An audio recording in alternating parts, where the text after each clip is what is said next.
Yesterday named a first-team all-conference performer in the Peach Belt, being the second leading scorer in the conference, the fourth leading rebounder, and tallying 10 double-doubles in a season. Call for that type of accolade, don't they? I got to talk with Ishmael yesterday. We covered his transfer 2 years ago from Western Carolina to North Georgia, the influence of his coach, Chris Faulkner, on him, and what being named first-team all-conference meant to him. Well, I think it was great for our program because I feel like the more recognition we can give our program will lead to more players getting recognized in the future. And also for me, for after I'm done playing college basketball, this can help out a lot as well. So I'm excited that I got the recognition. What do you think the difference is between your game last year, your game this year? What was the off-season like for you, Ishmael? I believe I was more motivated. I believe coming into this season, I knew I would have to work extremely hard throughout the off-season for us to have a great season to make the tournament. So I just tried to do everything that I could as far as working on my game, and that's all you really can do is work as hard as you can. So that's what I did.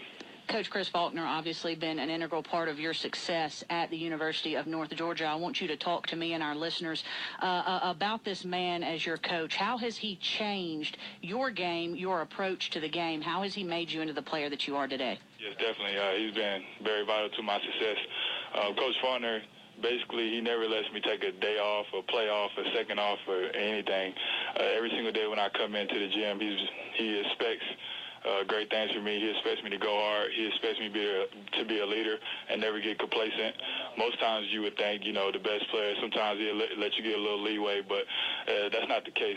He wants me to lead by example and set forth for the younger players and for the rest of the team because, he feels like the players, they follow off what I do. So if I come in with energy to practice, the rest of the team's going to come in with energy. And if I don't, then you will see, our performance taper off. So he's always on to me, and as well as the assistant coaches, about me going hard and just having great effort. And that's one thing that is rubbed off on me, and I really enjoy playing for Coach Faulkner my 2 years here. It's important you brought this up, and this is why we got a lot of young people, young athletes that listen to Game On nightly, and I want you to address them specifically right now. There are days, and I know being a former college athlete myself, where you just don't want to do it. Class, you maybe had study hall at 6 a.m. or practice at 5:30. You got class at 8. You just don't feel up to it.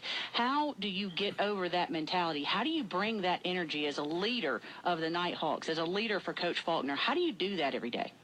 Well, you have to realize that it's not only you out there. You have to realize that you're playing for a lot of other people as well.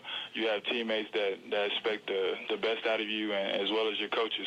So you got to understand that, hey, just because I'm tired, I can't show everyone else that I'm tired, And that's the type of things you have to do in order to be a leader. So I would just tell the younger listeners just to always realize that people are watching you, every single moment, and they want to see how you respond from adversity.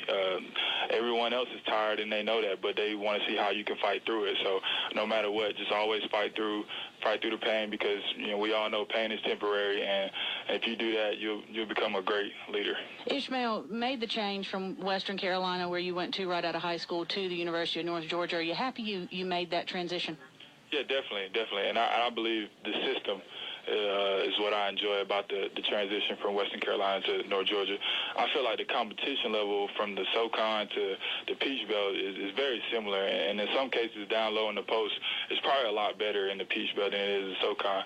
But, so the transition, though, for me is great because of the system. I fit better into the system that we have here at North Georgia.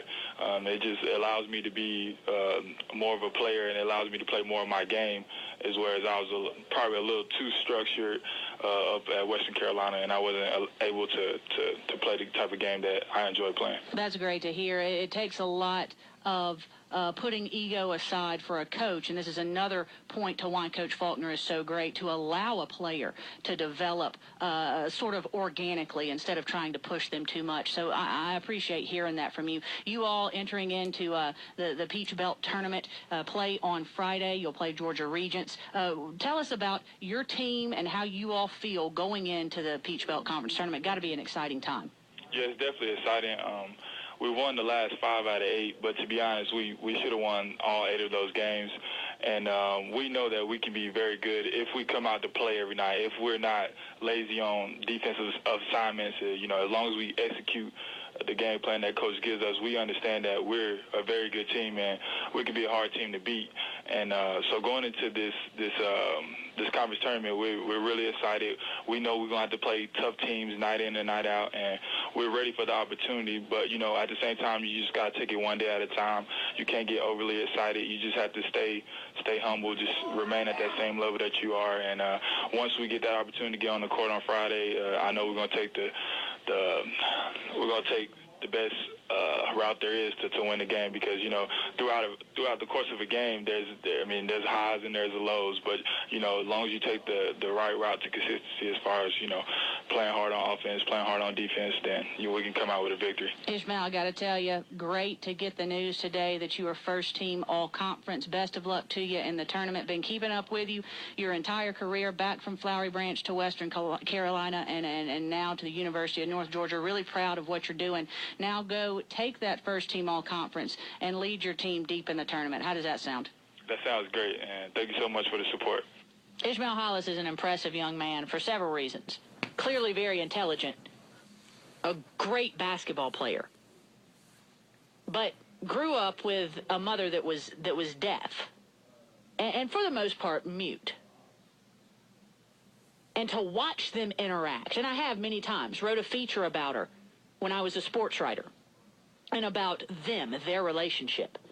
To see them interact, how she has brought him up and the love she has put in his heart, and how she has taught him to respect others despite their shortcomings. It's really something special to see. He's fluent in sign language. That's pretty cool to watch. Because he'll be talking to a friend and watching his mother say something to him, or sign something to him, I should say. And as he's talking to a friend, he's multitasking and signing back to his mother. He's a remarkable, remarkable young man. So proud of what he's been able to do at the University of North Georgia. And you all know how I love highlighting former local talent, area talent, current local talent, area talent.